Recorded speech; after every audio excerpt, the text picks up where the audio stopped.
নমস্কার। অপরাজিতা বিভাগের সব ছাত্রছাত্রীদের আমার ক্লাসে স্বাগত। আজকে আমরা অতি অবশ্যই যে কাজটা করব সেটা হচ্ছে আমাদের প্রজেক্টটা জানবো এবং কিভাবে কি করতে হয় সেটা শিখব।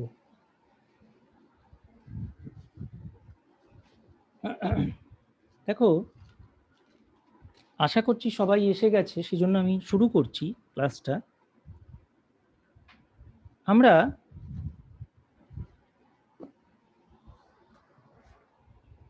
এটা হয়তো জানি না, আমাদের জানা নেই, পৃথিবীর বিভিন্ন দেশে বিদেশে যত স্কুল আছে, যত ইউনিভার্সিটি আছে, তার সবকটিতেই কিন্তু প্রজেক্ট ওয়ার্ক বাধ্যতামূলক।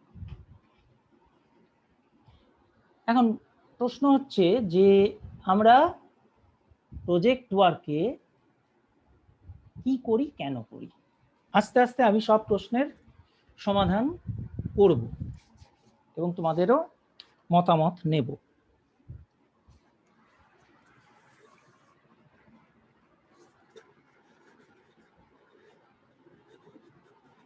তোমরা চাইলে নোট ডাউন করতে পারো।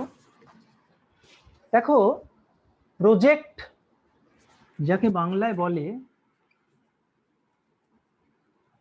প্রকল্প, এটা আসলে কেন করি? আমার প্রজেক্ট ওয়ার্ক সম্পর্কে যে ধারণা, তার থেকে আমার মনে হয়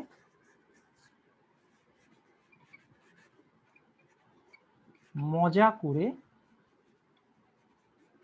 পড়ি। প্রজেক্ট ওয়ার্ক হচ্ছে আসলে মজা করে পড়া। যে কোনো পড়াকে আমরা যদি একটু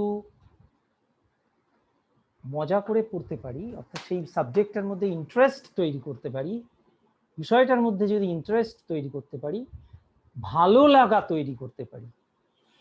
কোনো কিছু যদি তোমার ভালো না লাগে, তাহলে কিন্তু তুমি, সে খাওয়া হোক, জামা কাপড় হোক, টিভি দেখা হোক, বই, গল্পের বই হোক, ভালো না লাগলে কিন্তু সেটা তোমার শরীরে যাবে না বা মস্তিষ্কে যাবে না।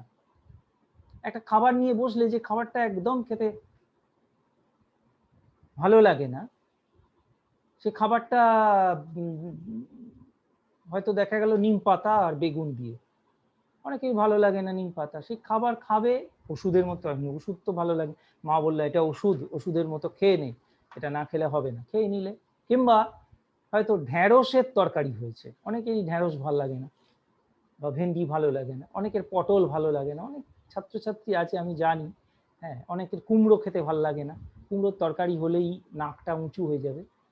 তো স্বাভাবিকভাবে এখন যদি কুমড়োর জায়গায় দুটো ডিশ পাশাপাশি রাখা হলো, একটা কুমড়োর ঘ্যাঁট আছে আর আরেকটাতে রাখা রয়েছে মোমো, স্বাভাবিকভাবে চোখটা মোমোতে যাবে, হাতটা মোমোতে এগোবে, কারণ মস্তিষ্ক না চ্যাটে নয়, ওইখানে লিখবে, যেখানে লিখতে লিঙ্কের নিচে লিখবে, এখানে লিখো না প্লিজ। সেই জন্য আমাদের সবকিছুই ভালো। এখন যদি মা তোমাকে কুমড়ো খাওয়াতে চান, কি করতে হবে? মাকে কুমড়ো দিয়ে, মানে কুমড়োটা তোমাকে ভালো লাগাতে চান, কুমড়ো তো অরেঞ্জ, স্বাভাবিকভাবে আমরা সবসময় চেষ্টা করব কুমড়ো, গাজর, এগুলো সব কমলা রং, এগুলো খেতে চেষ্টা করব, তার কারণ এর মধ্যে ক্যারোটিন থাকে এবং ভিটামিন এ প্রচুর পরিমাণে থাকে, এবং অন্যান্য আদার্স তো আছেই। তো মা চিন্তা করছেন, ভাবনা করছেন, তো শাগনিককেও কুমড়ো খাইয়েই ছাড়বেন মা, আর ঐন্দ্রিনাকেও মা ঢেঁড়স খাইয়েই ছাড়বেন, ধরে নিলাম ওরা এই দুটো ভালোবাসে না। স্বাভাবিকভাবেই এমন একটা ডিশ তৈরি করবেন মা যেটা তোমার ভালো লাগে, অর্থাৎ ভালো লাগাটা তৈরি করে দেওয়া হয়। তাহলে ভালো লাগা তৈরি করে দেয় কে? পড়ার প্রতি ভালো লাগা তৈরি করে দেয় প্রজেক্ট অথবা এর রিলেটেড মডেল। পড়াশোনার প্রতি ভালো লাগা তৈরি করে দেয় যে বিষয়টা, সেটা হচ্ছে প্রকল্প বা মডেল, প্রজেক্ট। আমরা মজা করে পড়ি এবং তার থেকে অনেক কিছু শিখতে পারি। এখন প্রশ্ন হচ্ছে যে আমরা সাধারণত পক্ষে অনেক সাবজেক্ট পাই প্রজেক্ট করার জন্য। হিস্ট্রি আছে, ইতিহাস, বাংলা, ভূগোল, জীবনবিজ্ঞান, ভৌতবিজ্ঞান, পল সায়েন্স, ইকোনমিক্স, স্ট্যাটিস্টিক্স, সব সাবজেক্টেরই প্রজেক্ট হয়। আমরা আপাতত যে বিষয়টা নিয়ে করব সেটা হচ্ছে ম্যাথস। এখন ম্যাথস কি? ম্যাথস তো একটা সাবজেক্ট, একটা বিষয়। ম্যাথসের আবার অনেক ভাগ আছে। দেখো ভাগগুলো চিনতে পারো কিনা। প্রথম ভাগ হচ্ছে পাটিগণিত, যেটা জানা ভাগ, প্রথম না বলা বলা ভালো, জানা ভাগ। তারপরে হচ্ছে বীজগণিত জানি, জ্যামিতি সম্পর্কেও জানি। এগুলো হচ্ছে টপিকের সাব টপিক বা সাবজেক্টের সাব সাবজেক্ট বলতে পারো, উপভাগ। এটাও জানো অনেকে। পরিমিতি, এরকম আরো অনেক ভাগ আছে, সেগুলো উঁচু ক্লাসে পড়বে। ইন্টিগ্রেশন, ডিফারেন্সিয়েশন, স্ট্যাটিক, ডায়নামিক, সব মিলিয়ে অঙ্কে যে কত কিছু আছে, নিউমেরিক্যাল অ্যানালিসিস, এটার একটা পার্ট আছে। গ্র্যাজুয়েশন করলে আরো অনেক জিনিস তোমাকে পড়তে হবে। তাহলে সাবটপিক গুলো জানলাম।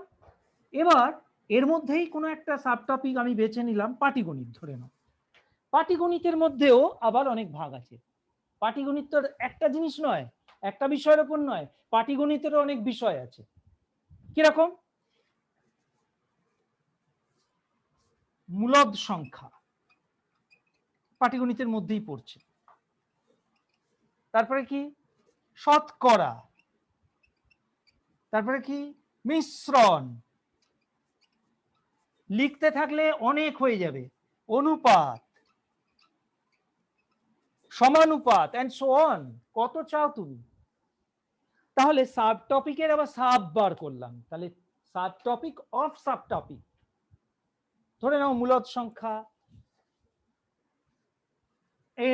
এইটা নিয়ে তুমি হয়তো একটা প্রজেক্ট করবে। তাহলে মূলদ সংখ্যার মধ্যেও আবার আলাদা আলাদা ভাগ আছে। স্যার, মূলদ সংখ্যারও তো আবার সাব টপিক হয়। কিরকম? মূলদ সংখ্যা দুটো, মূলদ সংখ্যার মাঝামাঝি যে মূলদ সংখ্যাগুলো আছে সেগুলো তুমি ফাইন্ড আউট করো, এটা একটা ভাগ। মূলদ সংখ্যা তোমার জানা আছে চারটে, সেগুলো তুমি লাইনে প্লট করো, এটা আর একটা ভাগ। তেমনি ভাবে sub topic of sub topic, তারও আবার সাব টপিক আছে। তাহলে এখন প্রশ্ন হচ্ছে যে আমরা যদি সবগুলো নিয়ে প্রজেক্ট করতে যাই তাহলে মজা করে শিখবো ঠিকই, আমাদের উচিত মজা মজা করে শেখা, কিন্তু এত আমাদের সময় হবে না। যার জন্য আমরা কি করছি, আমরা সাধারণত স্কুলে কি করি, একটা সাবটপিক টিচার ঠিক করে দেন, স্টুডেন্ট সেটার উপর বেস করে একটা প্রকল্প খাতা তৈরি করে। আমরাও সেটাই করব। আমরা দুটো সেকশনে, অপরাজিতা এবং অতসীতে, ক্লাস 8-এ এবং করবী কাঞ্চন এবং বকুল রঙ্গন, কুন্দকুর্চি, সবেতেই একটা করে সাবটপিক ঠিক করে দেবো তোমাদের। তোমরা সেই একটা সাবটপিককেই মজা করে যদি শিখতে পারো, তাহলে ইন ফিউচার, ভবিষ্যতে তোমরা যে কোনো ম্যাথসের প্রজেক্ট ইজি করতে পারবে। একটা মজার ব্যাপার বলি তোমাদের, এখন যে বর্তমানে যে বইটা সরকার থেকে দেওয়া হয়েছে, এই বইটা কিন্তু অলমোস্ট প্রজেক্ট রিলেটেড বই, মানে প্রজেক্টের গন্ধ এই বইয়ের মধ্যে পাওয়া যায়। এটা আমি 7-এর দেখালাম, এটা 8-এর বই। যেমন ধরো এই ঘনফল নির্ণয়, একটা ছক্কা নিয়ে নিয়েছে, এটা তো খেলা। 4-5 জনের ছবি দিয়ে দিয়েছে, দুজনে মিলে, বন্ধুরা মিলে খেলছে, খেলে খেলে কিছু একটা বার করবে। এরকম লেখাগুলো এরকম থাকে। কিন্তু আমি যদি এগুলো নিয়ে 2 সেন্টিমিটার দৈর্ঘ্যের বাহু বিশিষ্ট একটা বাক্স তৈরি করার চেষ্টা করি, তারপরে দেখলাম 32টা ঘনক, একই ছোট মাপের ঘনক নিলাম, এরকম ভাবে গল্প তৈরি করেছে। এটাও অনেকটা সেই রকম, এটাও অনেকটা সেই রকম। তাহলে আমরা একটা টপিক টিচার হিসেবে ঠিক করে দেব তোমাদের। তোমাদের সেইটার উপর বেস করে একটা ছোট্ট গবেষণা করতে হবে, ছোট্ট। সেটা কি সেটা বলবো এবার। তার আগে বলি, এরপরেই যে বিষয়টা আসবে পরপর বলে যাচ্ছি তোমাদের, এবং এটা আমি ভিডিও করছি, যেহেতু আমি বাড়িতে আছি আমার এটা সুবিধা হচ্ছে। এই ভিডিওটা আমি আজকেই চেষ্টা করব যাতে দিয়ে দেওয়া যায়, তা তোমাদের এটা দেখে নিতেও সুবিধা হবে বারবার। এবার দেখো, এরপরে যে বিষয়টা আসছে সেটা হচ্ছে প্রজেক্ট ফরম্যাট। বাংলায় তুমি বলতে পারো কাঠামো, অর্থাৎ কোন জায়গায় কোনটা লিখতে হয়, কোথায় কি হেডিং দিতে হয়, কিভাবে তৈরি করতে হয়, সাজাতে হয় কিভাবে, সেটা হচ্ছে ফরম্যাট। এবার দেখো, অনেক তো বিষয় আছে, history, geography, life science, physical science, statistics, economics. দেখো প্রত্যেকটা বিষয়ের কিন্তু ফরম্যাট আলাদা আলাদা। তুমি যদি সব গুলিয়ে ফেলো তাহলে কিন্তু মুশকিল, প্র্যাকটিস করা থাকলে তাহলে গোলাবে না। কিন্তু আমাদের তো সাধারণত খুব অল্পই করি আমরা ক্লাসে প্রজেক্ট, ন্যাচারালি আমাদের গুলিয়ে যাওয়ার চান্স বেশি। হিস্ট্রির যে ফরম্যাট সেটা কিন্তু ম্যাথসের ফরম্যাটের সঙ্গে মিলবে না। সুতরাং চেষ্টা করবে প্রত্যেকটার আলাদা যে এসেন্স, যে আলাদা ইউনিক থাকা, সেই ব্যাপারটা যেন রক্ষা থাকে, প্রজেক্টের মধ্যে সেভ থাকে সেটা। এই ফরম্যাটটা আমি তোমাদের একটা আইডিয়াল ফরম্যাট লিখিয়ে দিচ্ছি, তোমরা নোট করে নাও। প্রথমত, যদি তুমি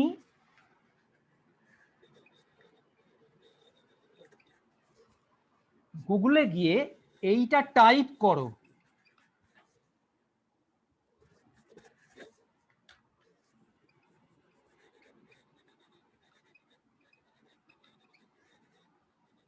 আজকাল তো সার্চ ইঞ্জিন গুগল আছে, আমাদের চিন্তার কোনো বাতই নেই, কথাই নেই। এই লেখাটা যদি তুমি গুগলে সার্চ করো বা মুখে বলো, you will get thousands and lakhs project format, ideal math project format. গোটা পৃথিবী যত ইউনিভার্সিটি, যত স্কুল আছে ভালো ভালো, তাদের সমস্ত ম্যাথ প্রজেক্টের ছবিগুলো ইমেজে ক্লিক করলেই তুমি পেয়ে যাবে। তো সেক্ষেত্রে তোমার একটা খুঁজতে সময় লাগবে, যার জন্য আমি একটা মোটামুটি সব জায়গা থেকে কালেক্ট করে একটা সারাংশ আমি তোমাদের লিখিয়ে দিচ্ছি, সেই ফরম্যাটটা তুমি লিখে নাও।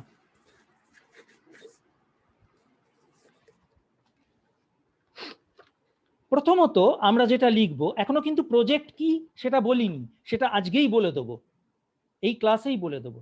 প্রথমে হচ্ছে বুলেট চিহ্ন দিয়ে লিখছি, সেটা হচ্ছে প্রজেক্টের প্রথম যেটা দিতে হয়, ফার্স্ট নাম দিতে হয়, যাকে বলছে প্রজেক্ট টাইটেল। হ্যাঁ দিয়ে দেবো, অবশ্যই দিয়ে দেবো প্রজেক্ট টাইটেল। আজকে আমি খুব খুশি, কারণ আমি এখান থেকে গোটা সেটআপটা নিয়ে বসেছি এবং যার ফলে আমার করাতেও খুব সুবিধা হচ্ছে। প্রজেক্ট টাইটেল অর্থাৎ প্রকল্প নাম, কিছু একটা নাম তো দিতে হবে। কানা ছেলে, তারও তো নাম পদ্মলোচন হয়, তো স্বাভাবিক নাম একটা দিতেই হবে। এরপরে যে পার্টটা আসছে সেটা হচ্ছে পারপাস, পারপাস অফ প্রজেক্ট, অর্থাৎ তুমি কি জন্য করছো, তোমার উদ্দেশ্য কি, প্রজেক্টের উদ্দেশ্য। 3 নম্বর method, method of data collection, আমি ইংরেজি বাংলা দুটোতেই লিখিয়ে দিচ্ছি। মেথড অফ ডেটা কালেকশন অর্থাৎ কিছু প্রজেক্ট করার সময় অনেক সময় তথ্য সংগ্রহ করতে হয়, সেটা ফিল্ডে গিয়ে জোগাড় করতে হয়, বাড়ি বাড়ি গিয়ে জোগাড় করতে হয়, বা মাঠে ঘুরে ঘুরে কালেক্ট করতে হয়, রাস্তায় বাড়ি বাড়ি গিয়ে কালেক্ট করতে হয়, ঠিক আছে। সেইটা হচ্ছে তথ্য, তথ্য সংগ্রহ, তথ্য সংগ্রহ পদ্ধতি, মেথড। এরপরে যেটা আসবে পার্ট, সেটা হচ্ছে তথ্যটা সব পেয়ে গেলাম, এগুলো হলো কাঁচা তথ্য, সেটাকে এবার পাকা করার দায়িত্ব আমাদের। তার মানে কি,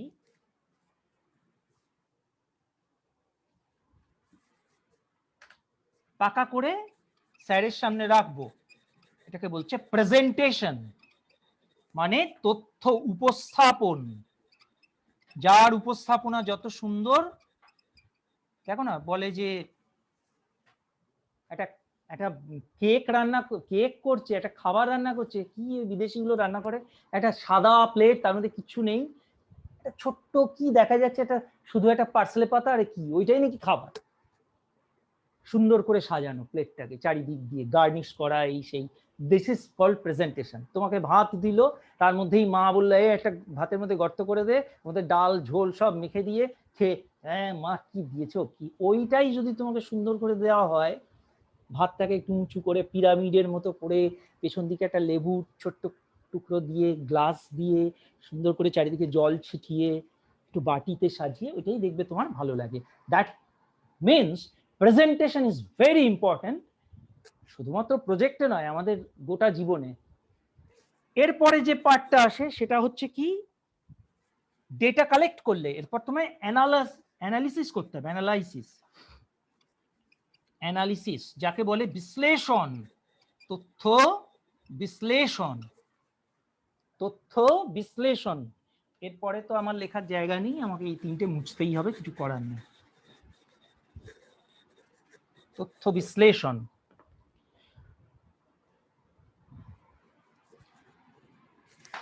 তারপরে কি করতে হবে, ডিসকাশন, আলোচনা, ডিসকাশন আলোচনা। আমি কি করে করব এইরকম ভাবে,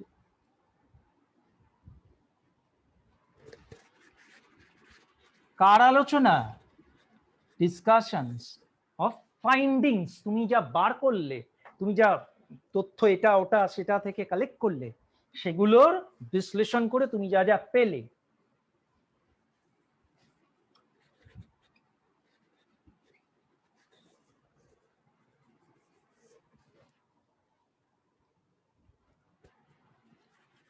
GLOS,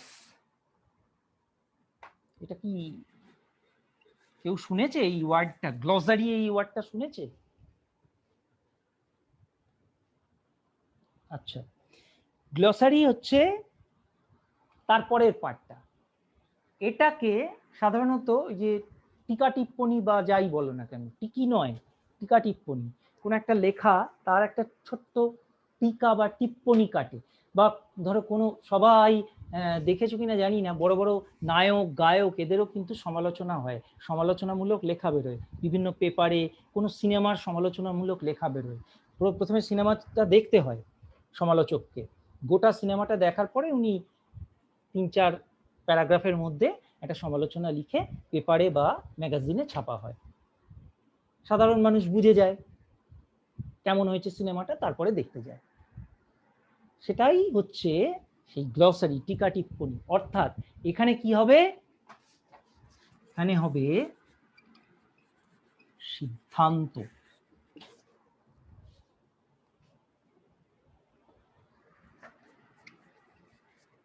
অ্যান্ড তারপরে হচ্ছে রেফারেন্স, অর্থাৎ তুমি কোথা থেকে কি খুঁজেছো, ইন্টারনেট থেকে খুঁজেছো নাকি পাটিগণিতের গণিত প্রভা থেকে নিয়েছো, গণিত প্রভা থেকে ওটা কালেক্ট করেছো, নাকি স্যারের কাছ থেকে নিয়েছো, নিলে কোন স্যার, বাড়ির স্যার না স্কুলের স্যার, কোনো বই লাইব্রেরি ইউজ করেছো। অ্যান্ড লাস্ট,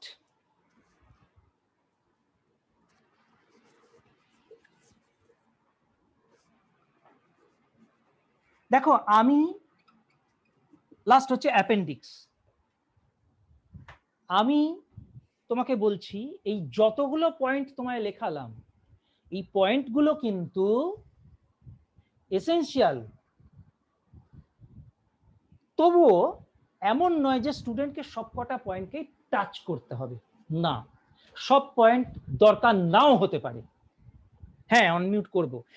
সব পয়েন্ট কিন্তু দরকার নাও হতে পারে, আবার কিছু কিছু পয়েন্ট কারোর সঙ্গে মিশেও থাকতে পারে। যেমন ধরো গ্লসারি সিদ্ধান্ত হলো রেফারেন্স আর অ্যাপেন্ডিক্স ও সব মিলিয়ে বিবলিওগ্রাফি, অর্থাৎ কি কি কোথা থেকে তুমি রেফারেন্স টেনেছো সেইগুলো। ডিসকাশনস অফ ফাইন্ডিং সেটা তুমি আগেরটার সঙ্গে মিলিয়ে দিতে পারো, কিন্তু মূল ব্যাপারটা একটা পরীক্ষা। যেমন তুমি ফিজিক্যাল সায়েন্সে আর লাইফ সায়েন্সে দেখেছো না, ফিজিক্যাল সায়েন্সে বিভিন্ন পরীক্ষা করা হয়, পরীক্ষা, উপকরণ, তারপরে সিদ্ধান্ত, এই তো আছে। অ্যাপেন্ডিক্স ওই তো রেফারেন্স যেখান থেকে নিয়েছো, অ্যাপেন্ডিক্স ওই দেখবে বইয়ের পাতার পেছন দিকে থাকে অ্যাপেন্ডিক্স। হ্যাঁ, কোনো একটা টপিক হয়তো তুমি জানতে চাইছো, সেই টপিকটার নাম দেখলে সেই নামে ওই অত নম্বর পাতায় রয়েছে। কেমন, এই ফরম্যাটটা থাকবে একদম ফার্স্টেই, এবং সেখানেই তুমি পেজ নাম্বারও চাইলে দিয়ে দিতে পারো, যে অমুকটা অত পেজে আছে, তমুকটা তত পেজে আছে। আজকে আমি কিন্তু সবটাই তোমাদের ক্লাসরুমে আমার ক্লাসটা হয়ে যাবার পর দিয়ে দেবো, আর ভিডিওটা একটু দেরি হবে দিতে। এবার আমি কি করেছি, প্রজেক্টের প্রকল্প মডেলের যে তোমার প্রকল্পের যে ফ্রন্ট পেজটা আছে, আমি একটা ফ্রন্ট পেজ বানিয়েছি, সেটা তোমাদের দিয়ে দেবো। তোমরা সেই ফ্রন্ট পেজের সামনের দিকটা, অর্থাৎ মানে উপরে যেটা থাকবে সেটা তোমরা এক পাতা প্রিন্ট করিয়ে নিও, একটা পাতা প্রিন্ট করিয়ে নিও। সেটার মধ্যে কি আছে, নাম, সেকশন, রোল নাম্বার ইত্যাদি লেখা আছে। এটা তোমরা চাইলে রেখে দিতে পারো এক কপি জেরক্স করে, ভবিষ্যতে আবার যদি কোনো দিন লাগে তখন শুধু ডেটটাকে বদলে দিয়ে তুমি ওইটা আবার জমা দিতে পারবে। এতে কি হবে, সব স্টুডেন্টের একই রকমের খাতা হবে, কোনোটা ছোট কোনোটা বড় এরকম হবে না। খাতা কি করবে আমি বলছি, আমি জানি না মিস কি বলেছেন, আমার মনে হয় তোমরা যদি প্র্যাকটিক্যাল যে খাতা আছে যেটার একদিকে আঁকা আর একদিকে লাইন টানা, তার শুধুমাত্র পাতাগুলো দরকার আমার, কার্ডবোর্ডটা মোটা দরকার নেই, দড়িও দরকার নেই, শুধুমাত্র লুজ পাতা কিনতে পাওয়া যায়, শুধুমাত্র লুজ পাতা কিনতে পাওয়া যায়, সেইগুলো তুমি কিনে আনবে, তাতেই হবে। বাঁদিকে তুমি ছবি আঁকবে বা আটকাবে যা করো, আর ডান দিকে লিখবে। গোটা কাজটা হয়ে গেলে স্টেপলার দিয়ে স্টেপল করবে, কারণ দড়ি দিলে ওটার চেয়েতে ওই উঁচু উঁচু হয়ে জমা হবে এবং পাতা ছিঁড়ে বেরিয়ে যেতে পারে, ওতে গোল ছেঁদা করা থাকে। তবুও বলছি তোমরা স্টেপল করে দিও, বেটার হবে। আর পাতার সংখ্যার কোনো ব্যাপার নেই, আমি সংখ্যা বলে দিতে পারি না, কারণ এক একজনের হ্যান্ডরাইটিং এক এক রকমের, কারো ছোট হবে হ্যান্ডরাইটিং সে কম পাতায় হবে, কারো বড় বড় ধ্যাবড়া ধ্যাবড়া হ্যান্ডরাইটিং তার বেশি লাগতে পারে। মোটামুটি 5-6 পাতা, ম্যাক্সিমাম 7 পাতা, এর বেশি ওইভাবে পাতা দিয়ে ভাবা যায় না। আমি আমার গবেষণাকে কখনো পাতা দিয়ে, হ্যাঁ বেশি পাতা হবে না গো, স্টেপলার দিয়ে স্টেপল করা যাবে, হ্যাঁ অসুবিধা হবে না। আর ওপরে ওই প্রিন্টটা দিয়ে দেবে। এবারে আমরা আমাদের যেটা টপিক আছে, আবারও বলে দিচ্ছি, এই যে টপিক তোমার পয়েন্টগুলো লেখালাম, এটা কিন্তু অ্যাবসলিউট নয় যে স্যার লিখিয়েছেন বলে তোমাকেও করতে হবে সবকটা পয়েন্ট টাচ। মূল ব্যাপারটা হচ্ছে উপকরণ, রান্না করতে গেলে কি কি লাগে, এবং তারপরে রান্নাটা কিভাবে করছি, খুন্তি নেড়ে কোন মশলাটা কারপরে দিচ্ছি, এবং কোনো একটা রান্না করার সময় এটা লাগবে ওটা লাগবে সেটা লাগবে নিয়ে রান্নাটা হওয়ার পরে তারপরে খেলাম কিরম টেস্ট হলো, এই জাতীয়। যাই হোক, এবারে আমি বলি তোমাকে যেটা করতে হবে সেটা হচ্ছে যে তোমাকে এই বিষয়ের ওপর প্রজেক্ট তৈরি করতে হবে। এবার সেটা বলে দিই, আজকে বিষয়টা স্যার কিন্তু নির্বাচন করেই দিলেন তোমাকে, এটা নিয়ে তোমার আর জটিলতা থাকবে না। বিষয়টা হচ্ছে a plus b whole square equal to a square plus 2ab plus b square, আবার a minus b whole square equal to a square minus 2ab plus b square. এটা হচ্ছে একটা সূত্র, প্লাস দিয়ে একবার মাইনাস দিয়ে একবার। এখন প্রশ্ন হচ্ছে তুমি এটা হেডিংটা কিভাবে করতে পারো। এইগুলোকে জ্যামিতিক উপায়ে আমরা করতে পারি, ছবি এঁকে বা ছবি কালার কেটে। আমি তোমার পেজ নাম্বার বলে দিচ্ছি, তোমার বইতেই আছে, হেডিংটা হচ্ছে জ্যামিতিক উপায়, জ্যামিতিক উপায় প্রমাণ। জ্যামিতিক উপায় এটা প্রমাণ করব যে সত্যি সত্যি a plus b whole square equal to a square plus 2ab plus b square হচ্ছে কিনা। এর জন্য আমার কিছু তথ্য লাগবে, সেগুলো আমি কালেক্ট করব কোথাও থেকে, তারপরে সেটাকে বিশ্লেষণ করব এবং করে দেখব সিদ্ধান্তে উপনীত হব। তাহলে মূল বিষয়টা তুমি বুঝে গেলে। যে কোনো প্রজেক্টের মূল সারমর্মটা এইটাই। এবার তোমায় পেজ নাম্বারটা বলে দিচ্ছি, পেজ নাম্বারটা লিখে নাও। আমাদের ক্লাস 7-এ করবি, কাঞ্চনেও হয়তো স্যার এটাই বলবেন, সেটা হচ্ছে পেজ নাম্বার 146, পেজ নাম্বার 146 এবং পেজ নাম্বার 146 থেকে, পেজ নাম্বার 146 থেকে পেজ নাম্বার 150, 150 পাতা পর্যন্ত তোমার প্রজেক্টের রসদ পাবে। এই দেখো, আমি বইতে দেখিয়ে দিচ্ছি, দেখো কি সুন্দর কালার করেছে না, একটা লাল রং, একটা সবুজ রং, একটা হলুদ রং, একটা নীল রং। তুমি এইরকমই আর্ট পেপার, ছোট্ট বা লাল রং বা নীল রঙের ছোট ছোট কাগজ এইভাবে কাটলে এবং প্রত্যেকটা মাপ করবে।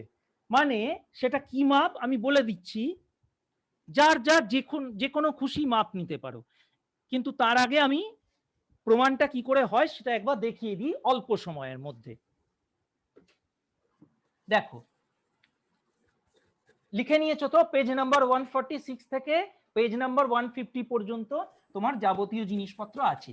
এবার জ্যামিতিক উপায় প্রমাণটা কি, আমি যখন ক্লাসে শেখাতাম তখন এইভাবে বলতাম। আগে এটা নিয়ে তো প্রজেক্ট করতে হবে এরকম কিছু ভাবনা ছিল না। ধরো এইটা হচ্ছে একটা স্কোয়ার, একদম বর্গক্ষেত্র। এই বর্গক্ষেত্রটা ধরে নাও এটা হচ্ছে স্কোয়ার এঁকেছি, কেমন? এই স্কোয়ারটার সুহাই বাবার বেরিয়ে গেছে,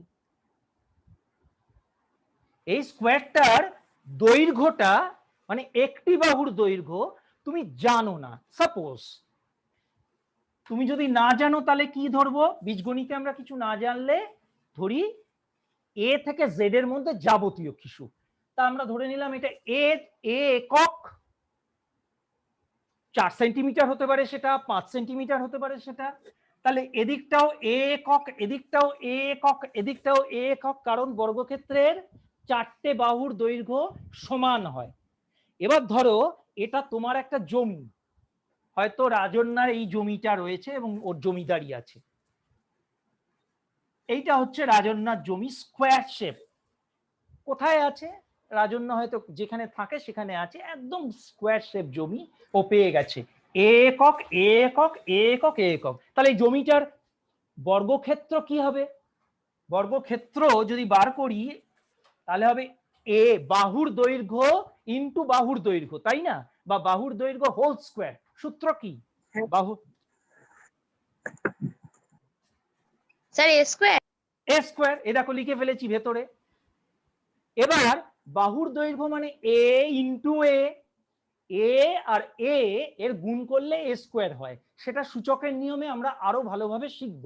আপাতত প্রজেক্টে তাড়াহুড়ি আছে বলে আমি এইটা আপাতত বলে দিলাম। এবার ধরো রাজন্যার যে জমিটা আছে সেখানে ও কি করলো, বললো যে না স্যার আমার যে জমিটা আছে না তার পাশে কিছু দোকান ঘর আছে এবং সেই দোকান ঘরগুলোকে আমি উঠিয়ে দেবো, দোকান ঘরগুলোকে আমি উঠিয়ে দেবো, একটু চমকাবো, তাহলেই দোকান ঘরগুলো উঠে যাবে। চমকে দিলেই তারা উঠে গিয়ে বলবে যে আমরা সব সরে যাচ্ছি। সেই দোকান ঘরগুলোর মাপ কত? ধরে নিলাম এইটুকু মাপ বি। কেমন রাজন্যা? এইটুকু মাপ বি, সমানে সমানে একদম। এইটা হয় না সাধারণত, কাল্পনিক ধরে নিচ্ছি, কল্পনা করছি রাজন্যার এরকম আছে। তাহলে বি পরিমাণ। এবারে সৌরিশকে বললো, সৌরিশ তুই একটা ভালো করে হিসেব নিকেশ করতো, আগে ছিল আমার এ আর নতুন যে জমিটা টুকরো এক ফালি এল এর মতো পেলাম, ইংরেজি এল আকৃতির মতো পেলাম, সেটা এ আর বি এই যোগ করে কি পেলাম? সৌরিশ বলল দেখ পেলাম এ প্লাস বি, এর সাথে বি যোগ, তার মানে কি এ প্লাস বি। আচ্ছা, তাহলে এর সাথে বি যোগ, এখানেও এ প্লাস বি হচ্ছে। তাহলে রাজন্যার বর্তমানে যে নতুন জমিটা দোকানদারকে তুলে দিয়ে কিরম হলো, এ প্লাস বি আর এ প্লাস বি, তাহলে ওটাও স্কোয়ার শেপ হয়ে গেল। এইবার স্বাভাবিকভাবেই তুমি বলবে তাহলে স্যার নতুন জমিটার একটি বাহুর দৈর্ঘ্য এ প্লাস বি যদি হয়, তাহলে নতুন জমিটার বর্গক্ষেত্র কত হবে? এ প্লাস বি ইন্টু এ প্লাস বি, অর্থাৎ ওই একই লজিক এ প্লাস বি হোল স্কোয়ার। কারণ গুণেতে পাওয়ার যোগ হয়, গুণেতে পাওয়ার যোগ হয়, এ ইন্টু এ, তার মানে একটা এ আর একটা এ গুণ হয়ে গেল দুটো এ পাওয়ার, তাহলে ওটাও তাই এ প্লাস বি হোল স্কোয়ার। এবার রাজন্যা বলল দেখ আমি অত হিসেব বুঝতে পারছি না সৌরিশ, তুই বুঝিয়ে দে ভালো করে। তখন সৌরিশ বলল নে তোর মাথাটা মোটা হয়ে যাচ্ছে দিন দিন, তুই না হলে সর্দারের কাছ থেকে গিয়ে বুঝে আসবি, একজন ভান্ডারী আছে একজন সর্দার আছে। এইটুকু ছোট্ট ছোট্ট টুকরো, এটা হলো বি, এটাও বি, তাহলে এটা হলো বি স্কোয়ার এই টুকরোটা। আচ্ছা, এটা একটা রেক্ট্যাঙ্গেল আয়তকার শেপ হয়ে গেল, তার মানে এটা হলো এ ইন্টু বি, আর এটাও একটা রেক্ট্যাঙ্গেল শেপ হয়ে গেল দৈর্ঘ্য ইন্টু প্রস্থ, মানে এ ইন্টু বি। তাহলে দেখো এস সব কটাকে যোগ করলে এবার পেয়ে যাবো। সৌরিশ বললো নে এবার যোগ কর। যোগ করছি, এ square plus A B plus A B plus b square, কি হয়ে গেল? তাহলে এ square plus A B R A B যোগ করলে 2ab হয়। কি করে হয় সেই যোগ আর গুণটা পরে আমি তোমাদের বলে দেবো। Plus 2ab plus b square, তাহলে পেয়ে গেলে তার মানে নতুন যে জমিটা তার ক্ষেত্রফল হচ্ছে a square plus 2ab plus b square. অর্থাৎ আমরা এই সিদ্ধান্তে উপনীত হলাম, জ্যামিতিক উপায়ে প্রমাণ করে দেখালাম যে এ প্লাস বি এর সাথে যদি এ প্লাস বি গুণ করা হয় তাহলে এই উত্তরটা আমরা পাবো। ঠিক একই লজিকে এইটা যদি বলি যে স্যার আপনি যা বললেন তার থেকে কি এটা প্রমাণিত হচ্ছে যে 5 + 7 এর স্কোয়ার করলে কত হবে স্যার? 7 আর 5 12, 12 ইন্টু 12 মানে কি 144। স্যার আমার নামটা মুখস্থ আছে, আমি বলে দিলাম 12 স্কোয়ার মানে 144 হয়, 12 ইন্টু 12 144। কিন্তু স্যার সৌরিশ বলল দাঁড়া ভেঙে দেখি, সৌরিশ আবার এখন একটু ক্যাবলা হয়ে গেল। 5 square plus 2 into 5 into 7 plus 7 square, 25 plus 5 10 70 plus 49, যোগ করে দেখো এইটাই হবে 144। অর্থাৎ এটা প্রমাণিত হলো। তুমি এবার কি করবে, তুমি বিভিন্ন ধরনের কালার কাটবে, এইরকম আর্ট পেপার হোক বা অন্য কোনো কাগজ হোক, কালার পেপার 4টে কালার হলেই হবে। এবার তুমি এক একটা কালার এক একটা মাপ নেবে, নিয়ে বলবে আমি এটা প্রমাণ করে দেখিয়েছি এখানে, এবার সংখ্যা দিয়েও মেপে মেপে দেখাচ্ছি, তুমি এই মাপগুলো কিন্তু নিজে থেকে নেবে, তোমার এই স্বাধীনতাটা রয়েছে, তুমি নিজের থেকে এই মাপগুলো নেবে। এটা 5 নিলে, হয়তো এটা 2 নিলে, বা তোমার পেজ যতটা ইয়ে করবে। এবারে বলে দিই কি পেজে করবে, সবকটাই চেষ্টা করবে ওই প্র্যাকটিক্যাল খাতার যে পেজ হয় লুজ পেজ কিনে নেবে, কিন্তু ওই কার্ডবোর্ড গুলো দেবে না আর দড়িও দেবে না। তুমি আমি একটা ফরম্যাট